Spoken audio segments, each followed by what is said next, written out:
I never planned on falling for him. In fact, if you'd asked me a year ago, I would have sworn on my own grave that I hated him with every cell in my body. But hate is a funny thing. It's loud, it's fiery, and it keeps you looking at someone even when you don't want to. His name was Adrian Black, the kind of man who walked into a room and made it his without saying a single word. Arrogant, cold, calculated, the kind of man who could cut you in half with just a smirk. And unfortunately, the kind of man I had to see every single day. We worked in the same building, two rival firms stacked one above the other in a glass tower overlooking Manhattan. I worked for a PR agency. He ran a corporate law firm. Our companies hated each other, and somehow, that rivalry bled into every interaction we had. Our first meeting wasn't even professional. I was in the elevator, running late for a client presentation, coffee in one hand, laptop bag slipping off my shoulder. The elevator doors slid open, and there he was. Perfect suit, perfect hair, perfect jawline, and the most annoyingly perfect way of stepping in without acknowledging me at all. Then, without looking at me, he said, "You're blocking the panel." That was it. No good morning, no smile. Just that low, deep voice and an expression that made me want to throw my coffee in his face. From that day, every run-in with Adrian was a battle. He'd make snide comments about my deadlines. I'd accidentally bump into him with my bag. He'd steal cabs I was hailing. I'd unplug his phone charger in the shared lobby. Petty, absolutely. But I told myself it was justified. The problem was, I noticed him. Too much. The way his shirt sleeves rolled up when he was on a call. The way his cologne lingered in the elevator after he left.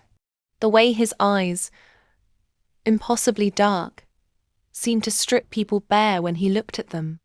One rainy Tuesday night, the building was almost empty.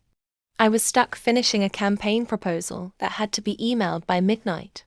My heels were killing me, my hair was a mess, and my stomach was growling from skipping dinner. That's when I heard his voice behind me. "Still here." I turned, and there he was, leaning against the doorway of my office like he owned it. He'd loosened his tie, and his shirt was slightly unbuttoned, just enough to make my brain short-circuit. "Unfortunately, yes," I said, flicking my pen harder than necessary. "Don't you have better things to do than bother me?" He smirked. "Bothering you is my better thing to do." My pulse betrayed me. I hated that his words sent a shiver through me. He walked in, slow, deliberate, placing a takeout bag on my desk. "You skipped dinner. I could hear your stomach from down the hall." I stared at the bag, then at him. "What, you've been spying on me now?" "Observing," he corrected, leaning in slightly. "There's a difference." And that was the first crack in the wall between us. We ate together, trading sarcastic remarks between bites. And when the clock hit midnight, I realized I'd been smiling for the last 20 minutes without noticing. It should have ended there. A small truce, a fleeting moment. But it didn't. Because after that night, something shifted. Our arguments became sharper, but underneath them was something else. A heat neither of us wanted to admit. His glances lingered longer. My comebacks had more bite. And then came the night everything broke. It was the annual building gala, a pretentious event where both our companies were forced to play nice for the sake of PR. I wore a backless black dress. He wore a three-piece suit that looked like it had been made for him. Because it probably was. We danced around each other all evening, exchanging polite nods in public and cutting remarks in private. But when I stepped outside for air, I felt his presence behind me before he even spoke. "You look dangerous tonight," he murmured, his voice low enough to make my knees weak. "And you look like trouble," I shot back. But my voice lacked its usual sharpness. We stood there, the city lights painting his jawline in gold, the hum of traffic far below us. And then, maybe it was the champagne. Maybe it was the months of tension.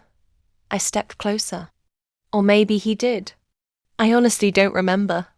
But I do remember his hand at the small of my back, the heat of his breath near my ear, and the way he said my name like it was something forbidden. And when his lips finally met mine, it wasn't gentle. It was months of war collapsing into one moment of surrender. His mouth was still on mine, and I hated how much I wanted more. This wasn't gentle. This wasn't careful. This was a kiss that said, asterisk, I want to win, and I want to ruin you while I do it. Asterisk. He backed me up against the cold stone wall of the balcony, his hand braced beside my head, the other gripping my waist like he was daring me to move away. Tell me to stop, he murmured against my lips, his voice low, rough, and laced with challenge. I should have said it. I should have shoved him away, reminded him that I hated him, but my pulse was slamming so hard I could barely think, and instead I whispered, "Make me." Something dangerous flickered in his eyes. He didn't ask twice. His hand slid up my back, fingers tracing the line of my spine through the thin fabric of my dress, and then lower, pressing me flush against him. Every line of his body was hard, unyielding, and unapologetically masculine. "You think you can play games with me?" he said, his breath hot against my ear. "I'll make sure you remember exactly who you're dealing with." I wanted to throw back a sharp remark, but my voice caught when his lips dragged along my jaw, slow and deliberate before claiming my mouth again. The city stretched out behind us, but it felt like the only thing that existed in that moment was him, his scent, his strength, the sheer weight of his presence swallowing me whole. When he finally pulled back, just enough to look me in the eyes, his smirk was lethal. "This doesn't change anything," he said. "No," I shot back, still breathless. "It changes everything." His hand didn't leave my waist. If anything, his grip tightened, pulling me closer until the heat of his body drowned out the chill in the night air. "You have a smart mouth," he said, his tone slow, dangerous. "But I'm starting to think you only use it to get yourself into trouble." I tilted my chin up, refusing to back down. Maybe I like trouble. That smirk of his arrogant, infuriating, curved on his lips. "Then you're standing in the right place." Before I could answer, he moved. Not rushed, not desperate, calculated. His palms skimmed up my side, fingers trailing over bare skin where the dress dipped low. And then he pinned me harder against the wall, his body caging mine. The city's lights flashed behind him like they were part of the moment, framing the sharp line of his jaw, the shadowed intensity in his eyes. "You're dangerous," I breathed. "And you're still here," he countered, his voice dropping even lower. His lips claimed mine again, but this time there was no hesitation, no restraint. It was rougher, hungrier. The kind of kiss that left no space for thought, only instinct. My hands found the back of his neck without permission from my brain, fingers tangling in his hair as his other hand slid to the small of my back, pulling me so close I could feel the solid, masculine heat of him through every thin barrier between us. When he broke away for just a second, his mouth hovered by my ear. "You hate me," he said, his breath sending a shiver down my neck. "I do," I lied. "No," he murmured, his lips grazing my skin. "You want me." I didn't have a comeback, not when his hands were moving with that slow, deliberate control that said he knew exactly what he was doing to me.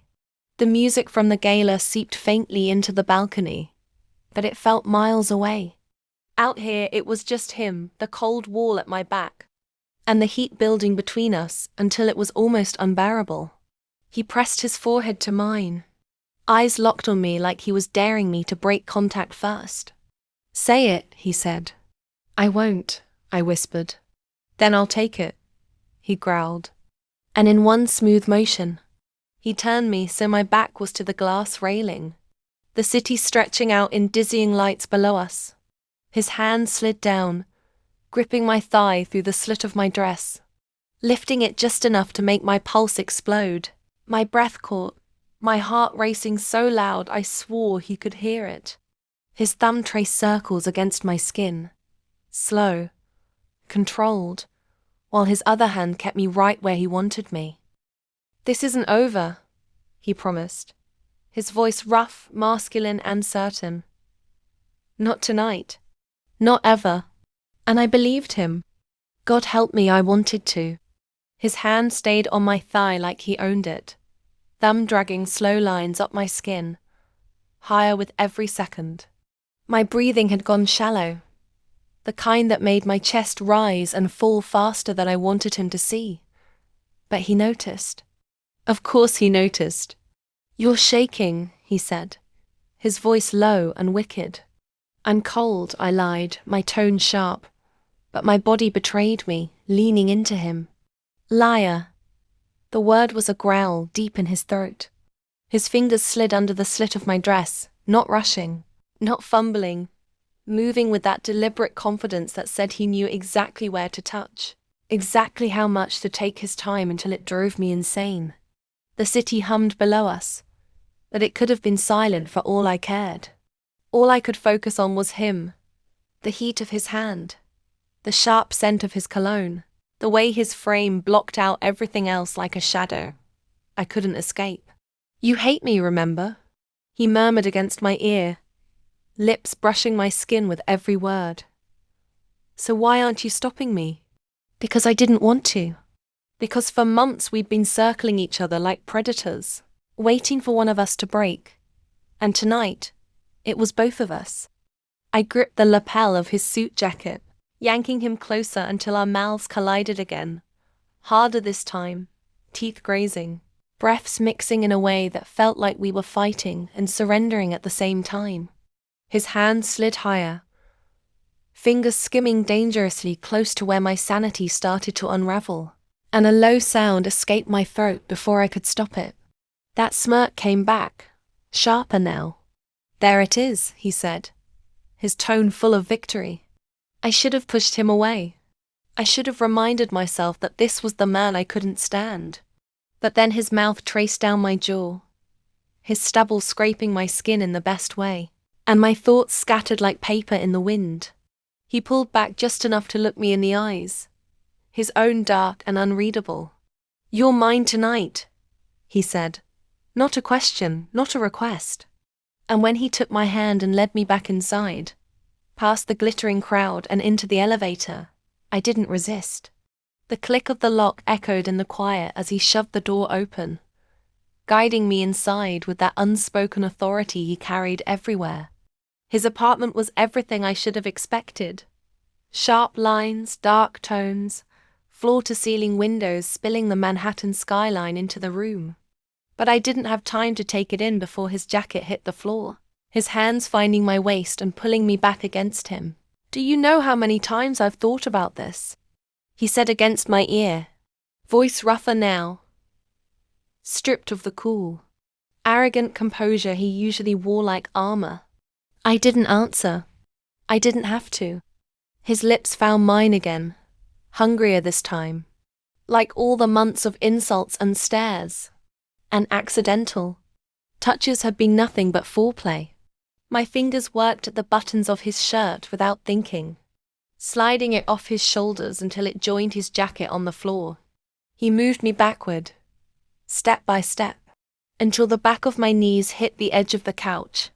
In one fluid motion, he pushed me down, standing over me for just a second, his chest rising, eyes dark, jaw tight, like he was taking in the sight of me there.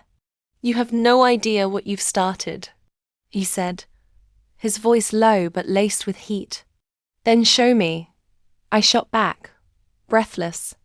That was all the invitation he needed. He knelt between my legs, hands sliding up my thighs in slow, deliberate strokes that had my pulse pounding in my ears. Every touch was measured, controlled, like he was reminding me exactly who was in charge here. His mouth found my neck, tracing down with heated, open-mouthed kisses that made my fingers dig into his shoulders. The city lights from the window painted him in silver and gold, and I caught myself staring at the sharp cut of his muscles, the way his hair had fallen slightly out of place, the sheer intensity in his eyes when he looked at me. "You still hate me?" he murmured, lips brushing the curve of my shoulder. "Yes," I whispered, though my voice cracked. He smirked, dragging his mouth back up to mine. "Good. Hate me all you want. Just don't stop wanting me." And then there was no space left between us.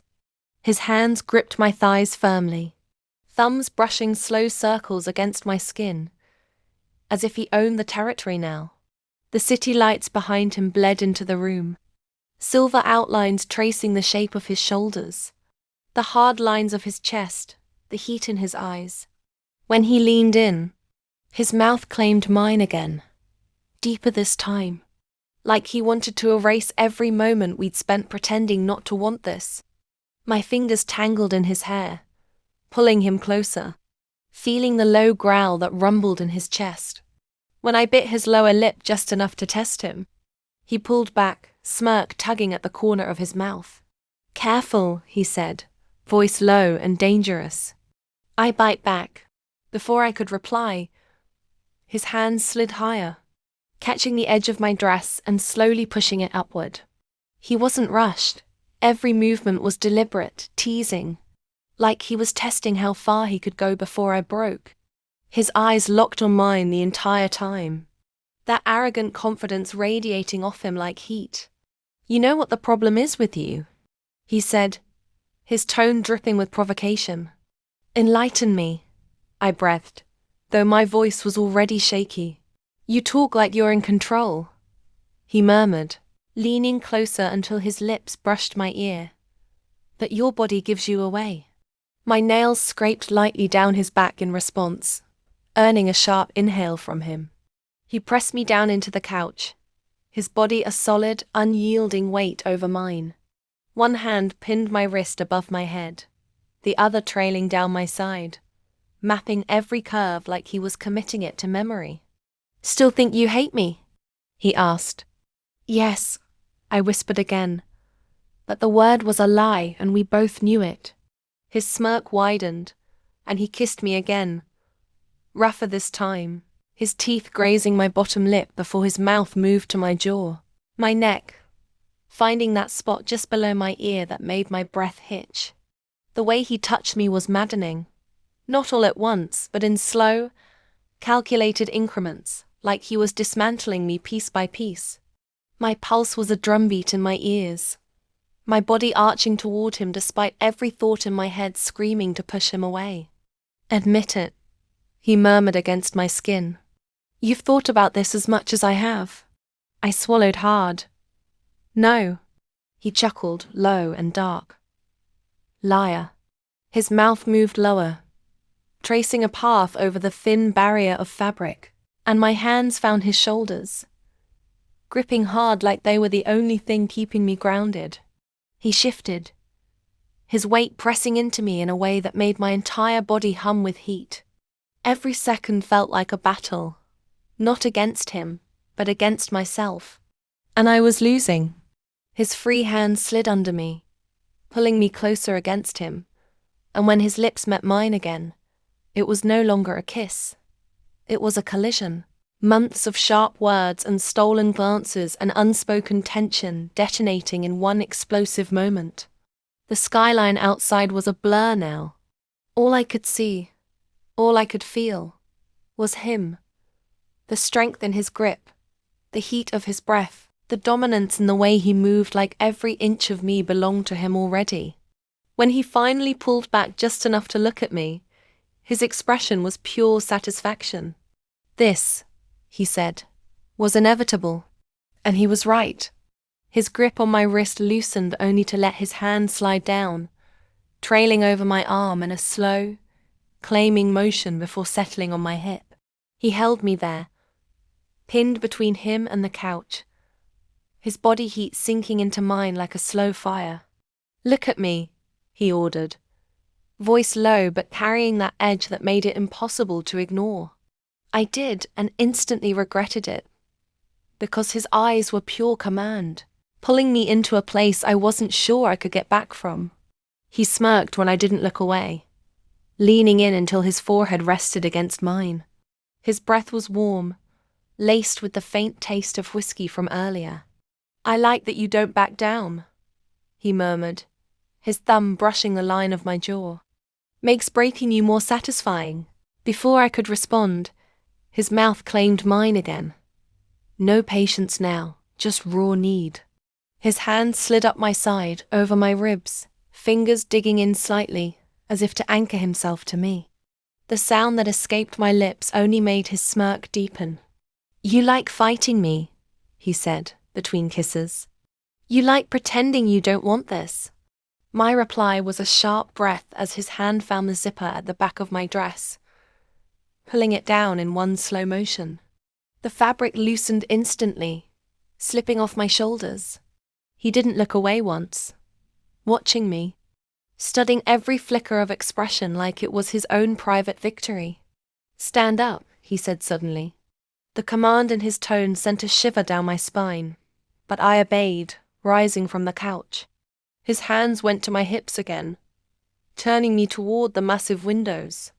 The city glowed beneath us, 1,000 lights flickering against the night sky. "You know how many people would kill for this view?" he asked, stepping in behind me, his chest pressing to my back. I swallowed. "The skyline?" "No," he murmured, his lips brushing my ear. "You, like this." My breath caught as his hands slid around my waist, pulling me back against him until there was no space left. He kissed the side of my neck slowly, deliberately, letting the tension build with each second. It was maddening. The way he never rushed. The way he made every movement feel like it was on his terms. I turned my head just enough to meet his gaze, and that's when it hit me. He wasn't just touching me. He was unmaking me, piece by piece, and I was letting him. "Tell me to stop," he whispered, even though we both knew I wouldn't. I didn't. Instead, I turned fully, my hands finding his chest, sliding upward until they were locked around his neck. I kissed him hard, not waiting for him to lead this time. His grip on my waist tightened instantly, and he walked me backward, until my legs met the edge of the bed I hadn't even noticed behind me. We both went down, tangled, the mattress dipping beneath us. His weight pressed me into it, his mouth devouring mine like he was starving. My fingers dug into his shoulders, holding him there. This wasn't gentle. This wasn't careful. It was everything we'd been denying, poured into one relentless, breathless rush. His mouth left mine only to trail down my neck, the slow drag of his lips leaving heat in their wake. My breathing was uneven, my chest rising and falling too quickly. But he didn't slow down.